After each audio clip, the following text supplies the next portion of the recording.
What's going on YouTube? Mike O back, and today I have a little recap from a local card show. One of the local malls around me has a card show usually like 4 or 5 times a year. It's no big deal. It's not big. I mean, you can probably walk the whole thing in 15 minutes if you want to just kind of browse. But it's fun to go to. I mean, I'm really close. I'm 15 to 20 minutes away, so I usually try and get there basically every time. And I was actually impressed this time. I actually found a few decent deals, and a few guys actually had a lot of stuff that they were kind of closing out that I would have loved to have gone through. I just didn't have the free time to do so.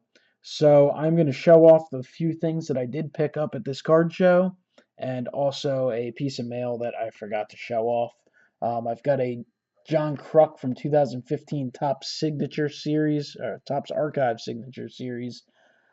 This came out last year on the 1989 Topps Traded card.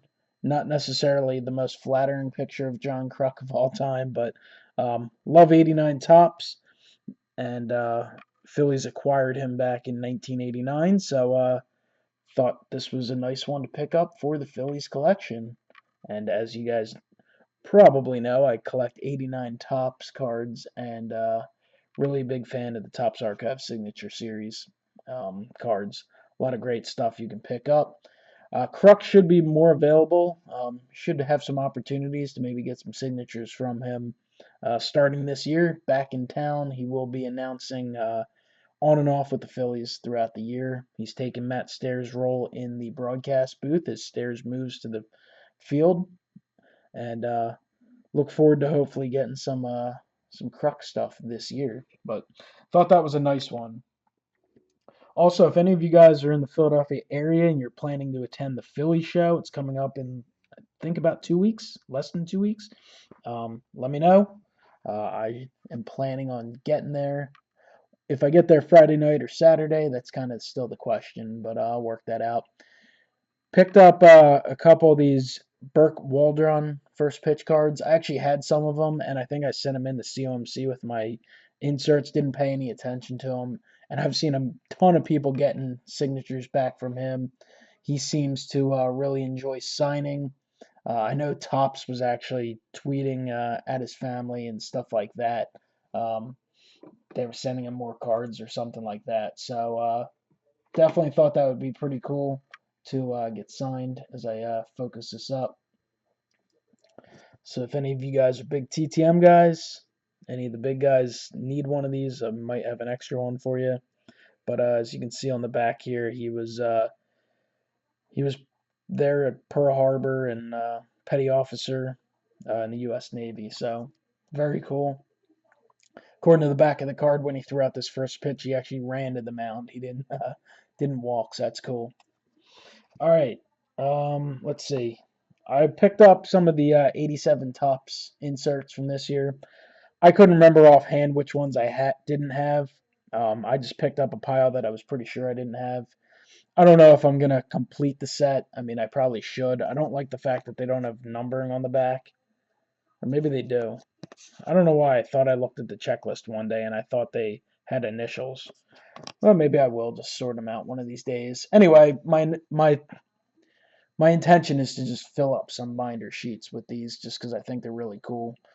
So Trey Turner, Urias, Schwarber, Conforto. These were about 50 cents. I got a deal on the stack of them, so it wasn't a big deal at all. Adam Jones, Frank Thomas, Bo Jackson, Hosmer, Tulowitzki, Bumgarner, Trevor Story. Love the future stars. Jake Arrieta, Big Poppy, Jacob deGrom, Andrew McCutchen, Addison Russell, and Chipper Jones. So, yeah, I'm a big fan of this insert set. Very cool set by Topps. So, those will be going in the binder. And you should see the stack of stuff I have. I have like stacks of stuff to go in binders that I just haven't gotten around to actually putting in there yet.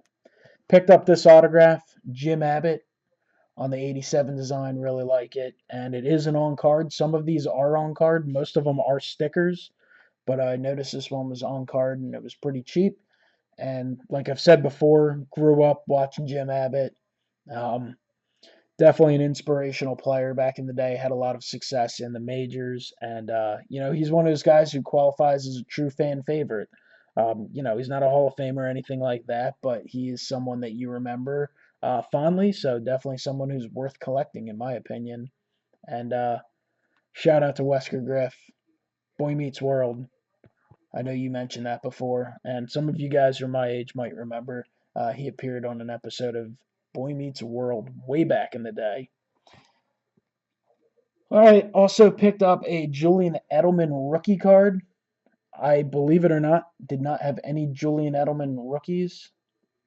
Hey, by the way, you see that Temple Owl there glaring at you? Yeah, that's a T-shirt. Um, the Edelman is a nice card. I just kind of walked by, I was glancing in the guy's case, and I saw it. I was, oh. And this was cheap, only a couple bucks. His stuff's going high right now on eBay, obviously after the Super Bowl win and that catch. But he is a tough rookie to find. I've actually been glancing for the last couple years, and you don't see him pop up very often. I mean, he's one of those guys as a seventh round pick. He did not get all that many rookie cards, so you don't see him pop up very often. They're not very cheap when they do. And he's another guy who doesn't sign much either. I've looked for his autograph stuff, and it's like, forget it. They're crazy high. But for a couple bucks, I thought this was well worth it. I thought maybe it'd be gradable, but I noticed that the rookie card stamp, the embossment or whatever, is kind of a little off. I'd assume that would affect it a little bit, so I'll probably just keep that as is. But a nice one for the collection. And then my final pickup is one that I've been looking at for a while too, and found this at what I considered a very fair price. It's a 1991 Bowman Jim Thome Gem Mint 10 for the PSA 10 collection. One of my goals at the beginning of this year was to add some PSA 10 rookie cards of a list of players. Thome's on that list. He's one of those guys who is a future Hall of Famer. I'd suspect he gets in next year. I expect him to. And he'll definitely always be a favorite of mine. I've told the story before, but I know I have an influx of new subscribers. When the Phillies signed him back before the 2003 season, it was unbelievably exciting. As a Phillies fan, in that, you know, basically, people who are maybe younger Phillies fans, even though it's been a while now since they've won, um, we did have a stretch there where you kind of you expected a postseason run every year. They obviously won the World Series, but not only that, they had stars on the team, a lot of them homegrown, but they acquired a lot of stars too. It seemed like every offseason they were bringing someone in, and every trade deadline they were picking someone up. I mean, before that, we went through a stretch where there really weren't many household names on the team and no superstars. And when they acquired Jim Thome, that's kind of when it all started turning around. And I remember the rumors late in the season and the beginning of the offseason, the Phillies will show interest. But when he came to town and when things got serious, and I remember following up in the news, and it was unbelievable when that signing became official. And uh, my dad actually brought me and a few of my brothers out. Like, we went out to celebrate when they signed him. We went out to a local pizza place, got a pizza, sat around, and just like we were pumped up for the season. It just brought like a whole new level of life um, to the Phillies organization. So Tommy will always be a favorite of mine, and I thought his rookie card in gem mint um, shape was definitely something that I needed to add to the collection. So I'm happy to add it. So guys, that's it. Um, Comment below, let me know what you think of the pickups, the Jim Thome, some upcoming TTMs, a nice John Kruk, a Julian Edelman, and of course the 87 tops. All right, guys, let me know. I'll talk to you next time. Have a great one.